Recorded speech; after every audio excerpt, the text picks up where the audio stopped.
My girlfriend called me a broke restoration worker who plays with old bricks in front of her friends at our anniversary dinner. The evening was supposed to celebrate 3 years together, but instead it became the moment I finally saw who Scarlett really was beneath her carefully constructed facade.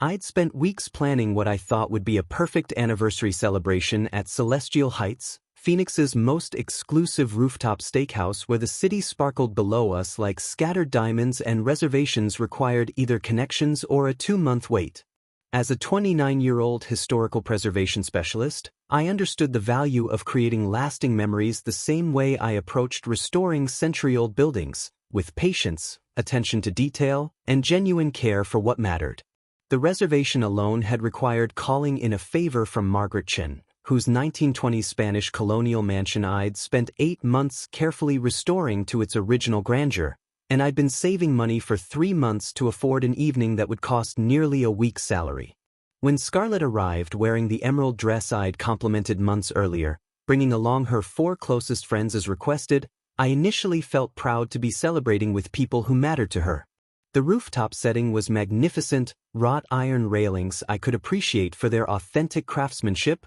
warm string lights creating intimate ambience, and a view of the desert mountains that reminded me why I'd chosen to build my life in this beautiful city. I'd even arranged for our table to be near the vintage stone fireplace, knowing Scarlett loved taking photos in atmospheric settings for her Instagram feed.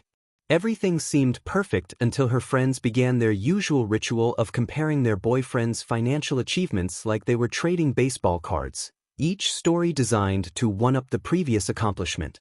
Jessica enthusiastically described her boyfriend Marcus's promotion to senior software architect at a major tech firm, complete with stock options and a company Tesla, while Amanda gushed about her real estate mogul boyfriend purchasing a second investment property in Scottsdale for cash. I listened politely, occasionally sharing details about my current project restoring the intricate stonework facade of the 1898 Maricopa County Courthouse, explaining how we were using traditional lime mortar techniques to preserve the building's structural integrity for future generations. But with each story about 6-figure bonuses and luxury vacations, I watched Scarlett's expression grow increasingly tense, her smile becoming more forced as she realized her boyfriend's passion for preserving architectural heritage didn't translate to the same financial rewards. The conversation reached a tipping point when Rebecca mentioned her investment banker boyfriend's spontaneous decision to book a 3-week European vacation, and I saw something shift in Scarlett's eyes, a cold calculation that made my stomach clench with sudden dread. That's when she decided to systematically destroy me in front of everyone who mattered to her. She began by dismissing my life's work as playing with old bricks, her voice carrying a mocking tone I'd never heard before as she gestured dismissively toward the beautifully restored stone architecture surrounding us. The attack escalated when she called me a broke restoration worker, while emphasizing how her friends were dating successful men with real careers and actual ambition, making it crystal clear that she found my profession embarrassing and my income inadequate for her social aspirations. She contrasted my modest salary with her friend's boyfriend's wealth, describing my dedication to historical preservation as a hobby rather than a legitimate career path, her words cutting deeper with each calculated insult. The final devastating blow came when she mockingly referred to my weekend antique furniture restoration side business as garage sale garbage, her contempt dripping like acid as she gestured toward the century-old mahogany table where we sat. I'd actually restored dozens of pieces exactly like it, understanding the intricate joinery techniques and hand-carved details that represented genuine craftsmanship from an era when furniture was built to last generations, but to Scarlett it was just another symbol of my pathetic inability to provide the lifestyle she deserved. Her friends sat in stunned silence, clearly uncomfortable witnessing such a vicious public humiliation, their eyes darting between Scarlett's flushed face and my increasingly calm demeanor as I absorbed every toxic word. I felt something fundamental crystallize inside me as I realized this woman I'd loved and supported for 3 years saw my passion for preserving beautiful historical architecture as worthless, my dedication to quality craftsmanship as embarrassing, and my character as insufficient compared to men who measured success purely in dollars. When the waiter approached our table carrying the leather check folder, I calmly reviewed the $420 total, placed my credit card inside without hesitation, and signed the receipt with steady hands while Scarlett's friends watched in absolute silence. I stood up slowly, looked directly at each person at the table, and walked out of that restaurant with my dignity completely intact, leaving Scarlett and her mortified friends to process the fact that they just witnessed something that would change everything forever. I spent the night at my business partner Oliver's apartment, trying to process what had happened while my phone exploded with messages from Scarlett. The texts started around midnight with desperate apologies about being drunk and stressed, then shifted to accusations that I'd abandoned her at the restaurant like a coward instead of fighting for our relationship. Oliver, who'd witnessed Scarlett's gradual transformation from supportive girlfriend to entitled critic over the past year, just shook his head and handed me a beer while I scrolled through increasingly frantic voicemails.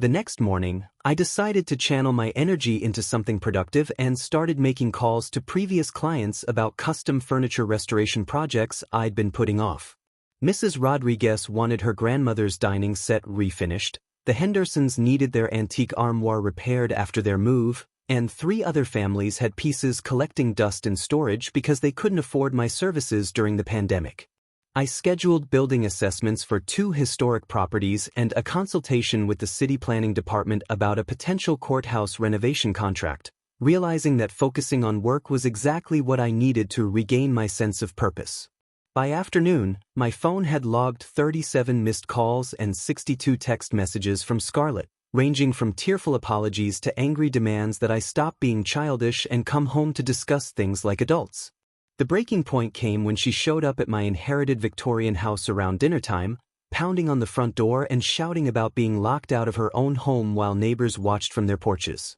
I approached the door but didn't open it, instead speaking through the window while she demanded entry with the entitlement of someone who'd never actually contributed to mortgage payments. That's when I calmly informed her that her name had never been on the deed to the house I'd inherited from my grandfather, despite 3 years of her treating it like her personal palace. The look of shock on her face when I produced copies of bank statements showing my solo responsibility for the mortgage, utilities, property taxes, and all household maintenance expenses was absolutely priceless. For 3 years, I'd been covering every single financial obligation while she spent her entire marketing coordinator salary of $42,000 annually on designer clothes, expensive skincare routines, and online influencer courses that promised to teach her how to monetize her lifestyle brand. The confrontation intensified when I revealed through the window that I'd discovered hotel receipts from her Austin business conference last month, showing she'd shared accommodations with Derek from her corporate client's marketing team despite repeatedly assuring me they'd booked separate rooms for professional reasons. Her face went through several emotions as she realized I'd found the evidence she'd carelessly left in her laptop bag: denial, panic, anger, and finally a desperate attempt to explain away what was obviously a romantic getaway disguised as a business trip. She claimed Derek had changed his reservation at the last minute due to a booking error, that they'd maintained professional boundaries despite sharing a suite, and that I was being paranoid and controlling for questioning her integrity. But I'd seen the receipts for room service dinners for 2, couples massage appointments, and wine-tasting reservations that painted a very different picture of her Austin conference experience. The conversation devolved as she alternated between tearful apologies for her behavior at dinner and furious accusations that I was financially abusing her by threatening to withdraw support she'd never technically been entitled to receive. She demanded access to retrieve her belongings, claiming I was illegally preventing her from entering her residence, apparently forgetting that paying for someone's lifestyle doesn't automatically grant them tenancy rights or ownership stakes. I told her she could collect her personal items under supervision but that her residency at my house was officially terminated, effective immediately. The reality of her situation began sinking in as she realized she'd have to return to her cramped studio apartment across town, resume paying her own rent and utilities, and figure out how to maintain her expensive lifestyle on her actual income rather than mine. Her final desperate plea involved promises to attend couples therapy, contribute financially to household expenses, and completely change her attitude about my career if I'd just give her another chance to prove she could be the partner I deserved. But watching her stand on my porch demanding entry to a house she'd never paid for while simultaneously justifying her Austin hotel adventure with Derek made me realize that some people only apologize when they lose access to what they were taking for granted. I closed the blinds and let her figure out her next move while I returned to sketching restoration plans for a 1890s mansion project that would actually appreciate my skills and expertise. Within 24 hours of our confrontation, Scarlett launched a comprehensive social media campaign designed to paint herself as the victim of emotional manipulation and financial control. Her Instagram stories began with carefully curated photos from our relationship showing romantic dinners and weekend trips, accompanied by captions about recognizing toxic patterns and finding the courage to escape controlling situations. She posted a lengthy carousel of text images describing how I'd isolated her from friends, monitored her spending, and made her feel guilty for pursuing her entrepreneurial dreams, creating a narrative that positioned her as a brave survivor breaking free from psychological abuse. Her initial posts gained immediate traction among her 3,200 followers, generating hundreds of supportive comments from women praising her strength and sharing their own experiences with manipulative partners. The carefully crafted victim narrative gained momentum throughout the week, with friends reposting her content and adding their own commentary about the subtle signs of financial abuse and emotional control that they'd allegedly witnessed during our relationship. I watched this character assassination unfold with a mixture of disbelief and dark amusement, knowing that her version of events bore no resemblance to the reality of our 3-year relationship where I'd consistently supported her goals while she systematically demolished my self-worth. Her posts described feeling trapped by someone who used money as a weapon, unable to express her true feelings or pursue her authentic dreams because of constant pressure to be grateful for financial support I'd weaponized against her independence. She painted herself as a creative spirit crushed by a controlling partner who demanded perfection in exchange for basic financial security, claiming I'd made her feel worthless whenever she tried to assert her own needs or challenge my rigid expectations for our future together. The narrative crescendoed with a heartbreaking post about finally finding the courage to walk away from someone who'd systematically destroyed her confidence and self-worth, accompanied by a sunset photo and inspirational quotes about knowing your value and refusing to settle for less than you deserve. But then 3 different restaurant patrons who'd witnessed our anniversary dinner decided to share their recorded footage on social media, and Scarlett's carefully constructed victim narrative collapsed spectacularly within hours. The first video showed her visibly intoxicated and aggressively attacking my career choices while I sat quietly listening, her voice carrying clearly across the rooftop restaurant as she called my restoration work pathetic and embarrassing. The second recording captured her systematic humiliation campaign in full detail, including her mocking references to garage sale garbage and her explicit comparisons between my modest income and her friends' wealthy boyfriends. The third video, shot from a different angle, showed my calm and respectful demeanor throughout her vicious verbal assault, followed by my dignified exit while her friends sat in stunned silence at witnessing such cruel behavior. Public sentiment reversed dramatically within hours as people realized they'd been manipulated by someone skilled at crafting false narratives to generate sympathy and avoid accountability for genuinely toxic behavior. The comments section on her original posts transformed from supportive encouragement to harsh criticism, with people calling out her obvious manipulation tactics and expressing sympathy for what I'd endured during our relationship. Industry professionals from historical preservation societies, architectural firms, and craftsmanship organizations began commenting on the videos, praising skilled tradespeople who dedicate their careers to preserving cultural heritage and expressing disgust at her elitist attitude toward honest work that requires genuine expertise and artistic vision. Her follower count plummeted from 3,200 to 1,800 within 48 hours as people unfollowed her accounts and shared the restaurant videos with commentary about recognizing manipulation tactics and supporting people who contribute meaningful work to society. The marketing firm where she worked as a coordinator received multiple complaints about having an employee whose public behavior reflected poorly on their company values, leading to an uncomfortable performance review where management expressed concerns about her judgment and professionalism. Meanwhile, I received dozens of direct messages from strangers offering support and sharing their own experiences with partners who'd made them feel ashamed of honest work, along with several inquiries from potential clients who specifically wanted to hire someone who maintained composure and dignity under pressure. 2 weeks after the restaurant videos went viral, Scarlett's attorney sent an intimidating demand letter seeking $22,000 in compensation for what they termed constructive eviction and domestic partnership rights. The letter claimed she'd contributed to household improvements through emotional labor and domestic support, asserting that Arizona's domestic partnership laws entitled her to half the value of my restored Victorian home and antique furniture collection I'd spent years carefully acquiring and refinishing. Her legal team argued that 3 years of cohabitation had created an implied contract for shared property ownership, demanding immediate payment to avoid a lengthy court battle that would cost both of us far more than a reasonable settlement. I read through the pompous legal language with growing amusement, recognizing it as a desperate attempt to extract money from someone who'd finally stopped funding her lifestyle, then called Oliver's sister Emma, who practiced family law and had a reputation for dismantling frivolous claims with surgical precision. Emma reviewed the demand letter over coffee at her downtown office, laughing openly at several of the more ridiculous assertions before explaining that Arizona doesn't recognize common law marriage and requires explicit written agreements for domestic partnership property claims.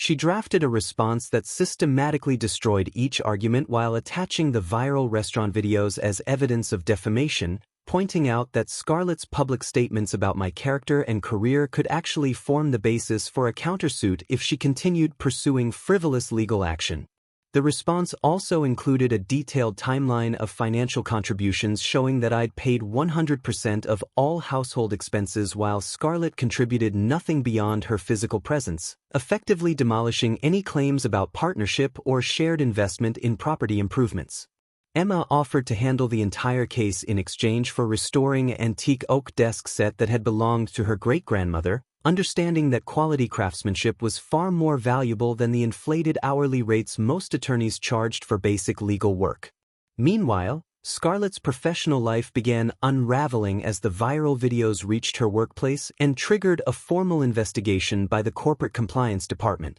Her marketing firm received complaints from current and prospective clients who'd seen the footage and expressed concern about working with a company that employed someone whose public behavior demonstrated such poor judgment and character. The firm's HR department scheduled a performance review to address how her personal conduct had created liability issues and damaged their reputation with clients who valued professionalism and integrity in their business relationships. During this same period, her financial situation deteriorated rapidly without my support covering her basic living expenses and discretionary spending habits.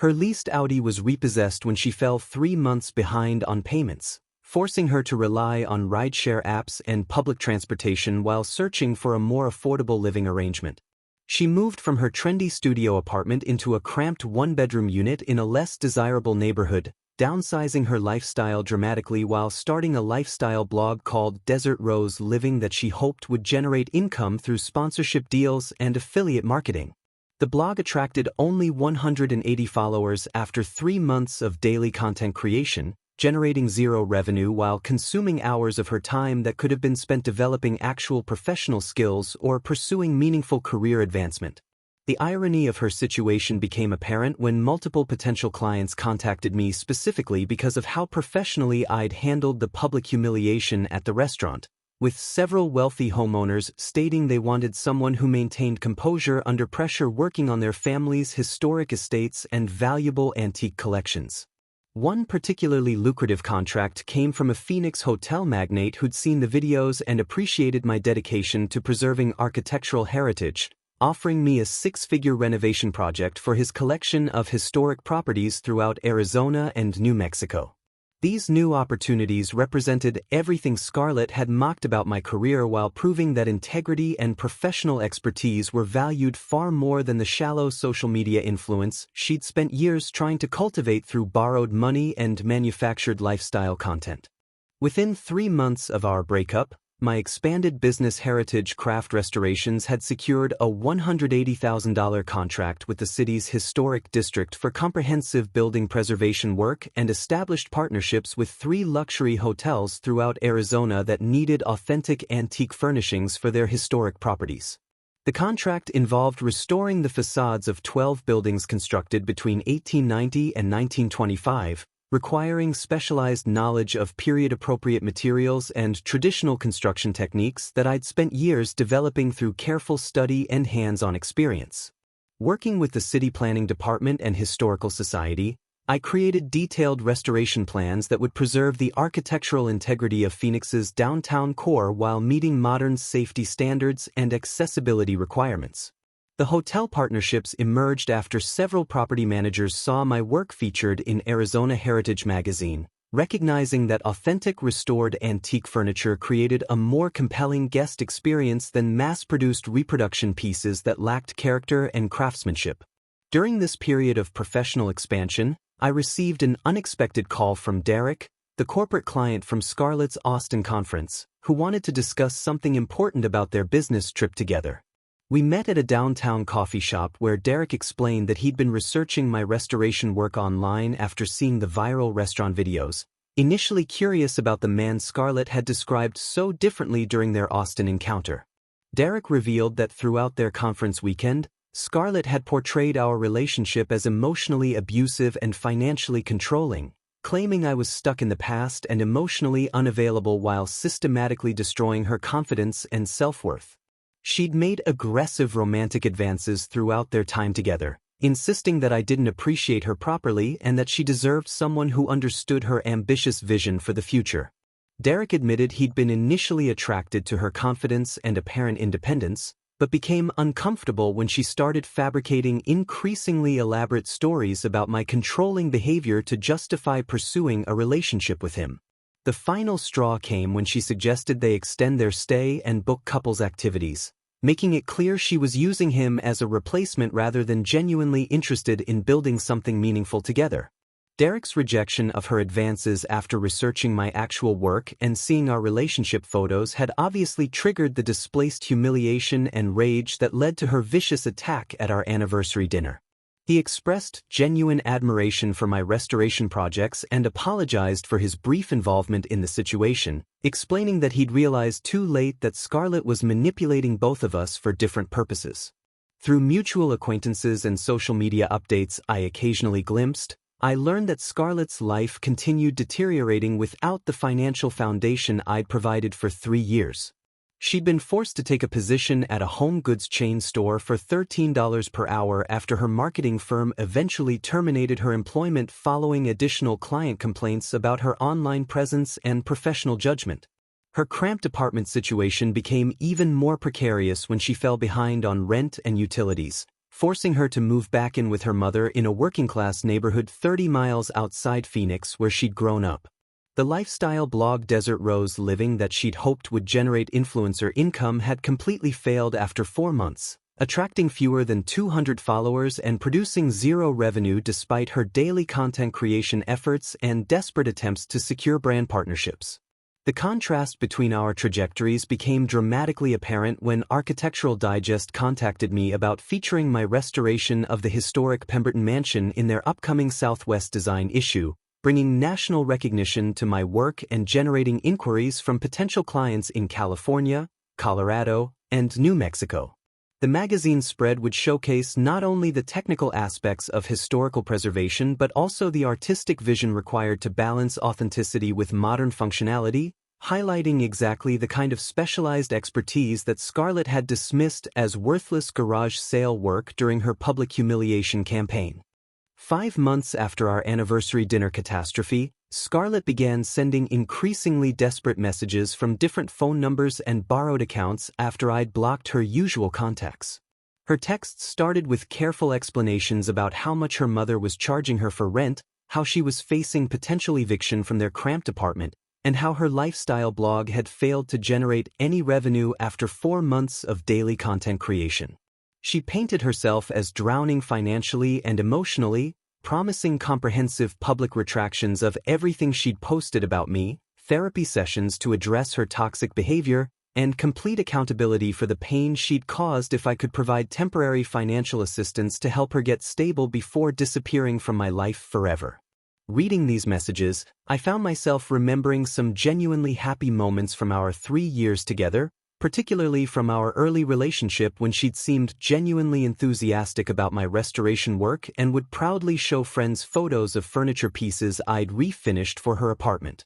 She used to accompany me to estate sales and antique shops, asking thoughtful questions about wood types and construction techniques, even suggesting we watch documentaries about historical architecture together on quiet Sunday afternoons. Those memories felt like they belonged to a completely different person, someone who'd been performing authentic interest and support rather than actually feeling it, and I realized that the woman who'd publicly humiliated me at our anniversary dinner was probably her true self, while the supportive girlfriend from our early days had been carefully constructed facade designed to secure financial stability. Her final desperate message arrived on a Tuesday evening while I was reviewing blueprints for the Architectural Digest mansion feature, claiming she was absolutely drowning and needed help getting back on her feet before she could move forward with her life independently. She promised to seek professional counseling, take complete responsibility for her behavior, make public apologies for the damage she'd caused to my reputation, and commit to becoming the partner I'd always deserved if I could just give her one final chance to prove she was capable of change.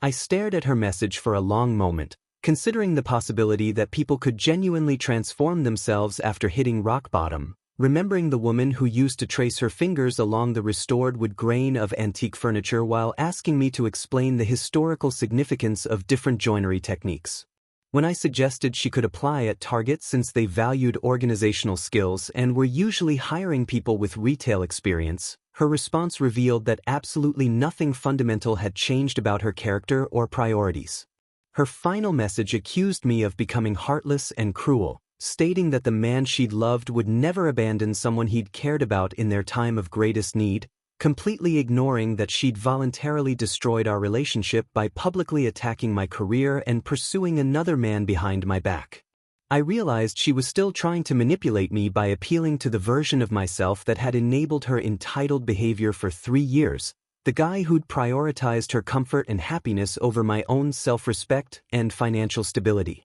My response was decisive and final, explaining that I wasn't the worthless restoration worker she'd described to her friends and Derek anymore, that I'd discovered my actual value through building something meaningful with my skills and expertise. I told her I genuinely hoped she found what she needed to build a stable life, but that her problems were no longer mine to solve, then blocked her on every remaining platform and deleted all her contact information permanently. 3 weeks after I'd permanently blocked Scarlett from all communication, I received an unexpected phone call from her mother Patricia expressing genuine shame and sincere apologies for her daughter's behavior throughout our relationship and the aftermath that followed. Patricia explained that she'd finally learned the complete truth about Scarlett's financial dependence on me, the Derek situation in Austin, and the vicious public humiliation campaign that had destroyed our anniversary celebration, admitting she was horrified by how someone she'd raised could treat a man who genuinely cared for her daughter with such calculated cruelty and disrespect. She revealed that Scarlett had been painting me as controlling and financially abusive during their conversations, claiming I'd trapped her in a cycle of dependency while systematically destroying her self-confidence and professional ambitions. But Patricia had started questioning these stories after seeing the viral restaurant videos and hearing details about my successful restoration business from mutual family friends. The conversation was both heartbreaking and validating as Patricia described watching her daughter's complete breakdown over the past month, including tearful confessions about making terrible mistakes and destroying the only stable relationship she'd ever had with someone who actually supported her goals and dreams. She thanked me for my patience and generosity during the 3 years I'd been with Scarlett, acknowledging that I'd provided financial stability and emotional support while her daughter had systematically taken everything for granted and contributed nothing meaningful to the partnership we tried to build together. Meanwhile, Heritage Craft Restorations continued expanding at a pace that exceeded my most optimistic projections, securing contracts from 2 prestigious museums in California and a historic hotel chain throughout the Southwest that specialized in authentic period accommodations for discerning travelers who appreciated genuine craftsmanship over mass-produced hospitality experiences. The museum contracts involved restoring 18th and 19th century furniture pieces for permanent exhibition displays, requiring documentation of historical techniques and materials that would be used for educational purposes and scholarly research about American decorative arts and craftsmanship traditions. The hotel chain partnership represented a long-term commitment to furnishing 12 properties with authenticated period pieces that would create immersive historical environments for guests seeking authentic cultural experiences rather than generic luxury accommodations,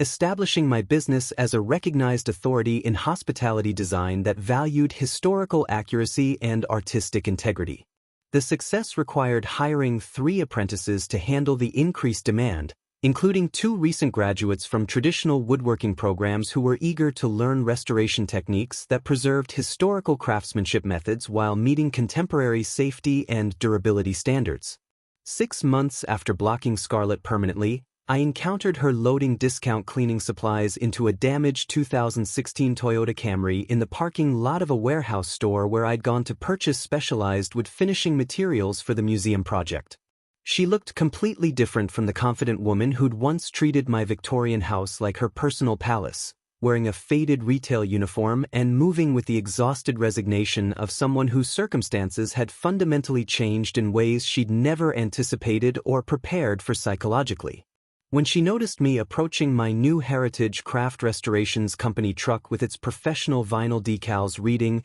"Preserving Yesterday for Tomorrow," she started walking in my direction as if to initiate a conversation, but stopped abruptly when she got close enough to see the confident expression on my face and the obvious success represented by my business vehicle and professional appearance. The moment crystallized everything that had happened between us over the past months, creating a perfect contrast between someone who'd found his worth in preserving beautiful things from the past while building something meaningful for the future, and someone who was still searching desperately for validation and security in a digital world that had ultimately rejected her manufactured lifestyle content and superficial social media influence. I felt no satisfaction in her obvious struggles, no vindictive pleasure in the contrast between our current circumstances, just a quiet recognition that we'd both ended up exactly where we belonged based on the choices we'd made and the values we'd actually demonstrated when tested by real adversity. 6 months later, my restoration of the historic Pemberton Theater made the front page of Phoenix's business section with a feature story about heritage craft restorations bringing national recognition to Arizona's architectural preservation industry,